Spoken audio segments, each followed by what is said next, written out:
जी हाँ स्टूडेंट्स, अगर आप एग्ज़ाम में फ़ेल होने के डर से परेशान हैं या आपको ये डर है कि हमारे पेपर्स अच्छे होते हैं मगर नंबर कम आते हैं, उसकी क्या वजह है, तो मैं आपको आज बताने वाला हूँ कुछ ऐसी काम की बातें जिसको अगर आप अप्लाई करते हैं और उस पर कॉन्सेंट्रेट करते हैं तो फेल होना तो दूर की बात, आपके एग्जाम्स में नंबर भी कम नहीं आएंगे।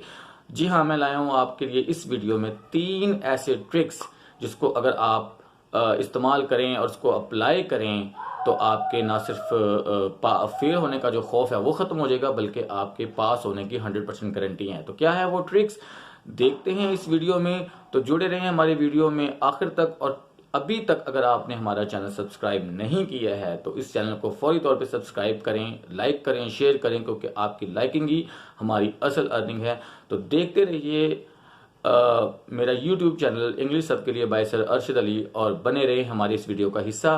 तो चलिए अपना वीडियो स्टार्ट करते हैं।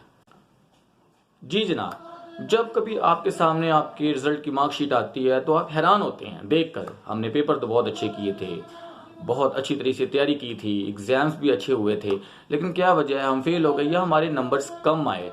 तो उसकी क्या वजूहात हैं? तो उसकी वजूहात हैं अक्सर बच्चे, बल्कि मेजॉरिटी स्टूडेंट्स ऐसी है जो इस चीज़ को फोकस ही नहीं करती।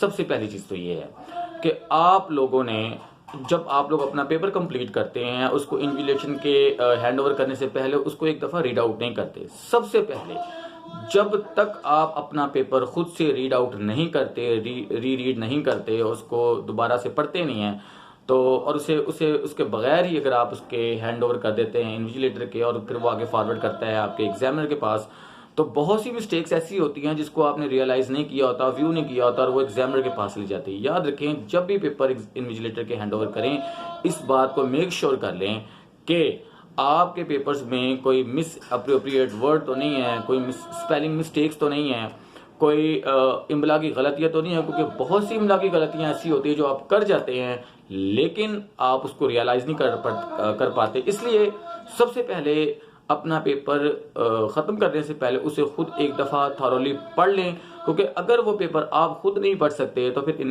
उसको एग्जामिनर क्या पढ़ेगा। जब आप खुद पढ़ के गलतियां निकालेंगे तो एग्जामिनर उसमें से तो गलतियां निकालेगा, क्योंकि उसका वो काम ही है। तो सबसे पहले आपने इस चीज़ को मेक श्योर करना है, इसको यकीनी बनाना है कि जो आप पेपर दे रहे हैं, हैंड ओवर कर रहे हैं, उसको एक दफ़ा आपने पढ़ लिया है और आप उसको मेक श्योर करें कि आपने उसको पढ़ लिया है। अगर आपने उसे नहीं पढ़ा और उसको बगैर पढ़े हैंड ओवर कर दिया है तो बहुत मुमकिन है कि आपकी बहुत सारी गलतियां हों जो आपको खुद भी ना पता हों, और इसकी वजह से आपके नंबर्स कम हो जाते हैं और बाज़ औक़ात स्टूडेंट फेल भी हो जाता है। जी स्टूडेंट, हमारा दूसरा ट्रिक है क्वेश्चन को रॉन्ग मेथड से अटेम्प्ट करना। ये रॉन्ग मेथड क्या है ये मैं आपको बताता हूं। रॉन्ग मेथड होता है कि आपने सपोज करें कि एक पोर्शन अटेम्प्ट करना है, वो है ऑब्जेक्टिव का, शॉर्ट क्वेश्चन का। आप शॉर्ट क्वेश्चन में आपको 25 क्वेश्चन अटेम्प्ट करने हैं। आपने फर्स्ट 10 क्वेश्चन अटेम्प्ट किए, 2 पोर्शन अटेम्प्ट किए और 1 पोर्शन छोड़ दिया, और उसके बाद ऑल ऑफ सडन आप लॉन्ग क्वेश्चन की तरफ चले गए। आपने पहले उसके 2 क्वेश्चन अटेम्प्ट किए, फिर आप दोबारा शॉर्ट क्वेश्चन के सीक्वेंस की तरफ आए। इससे होता है ये है कि आपका सीक्वेंस जो होता है पेपर को सॉल्व करने का, वो जो मेथड होता है वो रॉन्ग मेथड बन जाता है, क्योंकि एग्जामिनर जब स्ट्रेस लेता है आपके पेपर को चेक करते वक्त पहले उसे ढूंढना पड़ता है कि ये कौन सा पोर्शन अटेम्प्ट हुआ है और ये कौन सा पोर्शन अटेम्प्ट हुआ, तो डेफिनेटली वो स्ट्रेस लेता है। और जब आप एग्जामिनर को स्ट्रेस देते हैं तो वो आपके नंबर्स उस पर इन्फ्लुएंस कर जाता है कि वो आपके नंबर कम हो जाते हैं। इसलिए always why to use such means that create the bad impression to the examiner. हमेशा उस चीज़ से परहेज करें जो एग्जामिनर पे बुरे असरात मुरतब करता है। तो सबसे पहले आपने ये जो दूसरा ट्रिक है उसमें आपने ये चीज़ को मेक श्योर करना है कि आपने जो भी सीक्वेंस अपने एग्जाम्स को अटेम्प्ट करने का बनाया उसी को थॉरोली लेकर चलते जाएं। अगर आपने शॉर्ट क्वेश्चन को अटेम्प्ट करने हैं, 25 अटेम्प्ट करने हैं, तो आप उसे पहले अटेम्प्ट करें। अगर आप उसे अटेम्प्ट किए बगैर उसको बीच में छोड़ के दूसरे पोर्शन की तरफ चले जाते हैं तो डेफिनेटली जब एग्जामिनर को सर्च आउट करना पड़ता है तो वो इस चीज़ को अच्छा फील नहीं करता और इसका जो इंप्रेशन होता है वो आपके ऊपर नेगेटिव जाता है। और दूसरी तरफ ये भी होता है कि एग्जामिनर ये सोचता है कि क्योंकि इस बच्चे को तमाम क्वेश्चंस प्रिपेयर नहीं थे, उसने दाएं बाएं से लेफ्ट राइट से जो उसने है ना उसको आस्किंग करके या उसने कुछ चीटिंग करके या कोई ऐसा अनफेयर मीन यूज करके अपना पेपर कंप्लीट किया है, तो डेफिनेटली फिर वो मार्क्स भी आपको उसके अकॉर्डिंगली मिलते हैं। तो हमेशा एक चीज को मेक श्योर करें जो बहुत इंपॉर्टेंट है, और वो ये है कि जब आप अपना पेपर अटेम्प्ट करें तो उसको सीक्वेंस वाइज करें, क्योंकि सीक्वेंस वाइज पेपर चेक भी आसानी से होता है और फिर आपको खुद भी पता होता है कि मैंने इस पेपर में कितने % पेपर को अटेम्प्ट किया और मुझे अप्रोक्सीमेटली कितने मार्क्स मैं अवेल या अटेन कर सकता हूं। जी स्टूडेंट, अब मैं आपको जो तीसरा ट्रिक बताने वाला हूं वो बहुत ही इंपॉर्टेंट है, उसे बहुत ध्यान से सुनना है आपने, और वो ये है अननेसेसरी प्रोलॉन्ग आंसर्स। अक्सर होता ये है कि स्टूडेंट जो होते हैं वो ज्यादा नंबर लेने के या ज्यादा मार्क्स लेने के चक्कर में क्वेश्चन आंसर्स को बहुत लंबे तरीके से और बहुत डिटेल में जाके लिखते हैं। याद रखना कि बहुत ज्यादा डिटेल में जाकर क्वेश्चन लिख के आंसर लिखने से भी आपको नंबर नहीं मिलते। अगर आपका ये कंसेप्ट है कि मैं बहुत डिटेल से लिखूं और तो मुझे नंबर ज्यादा मिलेंगे, तो ये आपका रॉन्ग कंसेप्ट है। ऐसा बिल्कुल भी नहीं है।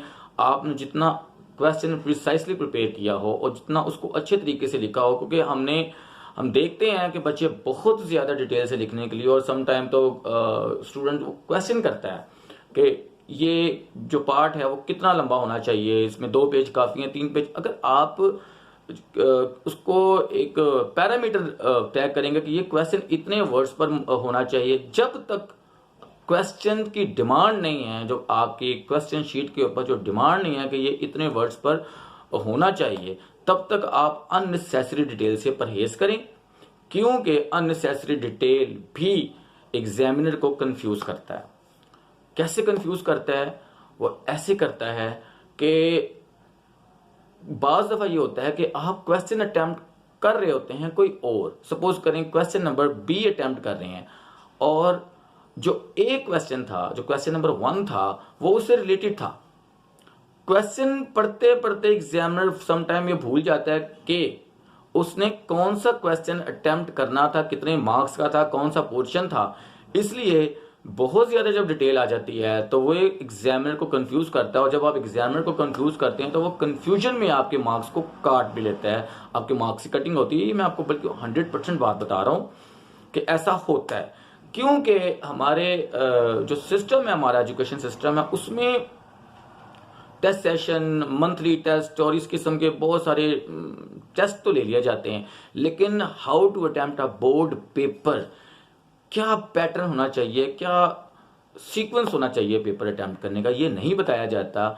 इसलिए हमारे बहुत से बच्चे जो हैं वो इसी वजह से अच्छे मार्क्स नहीं ले पाते कि उनको पता नहीं होता।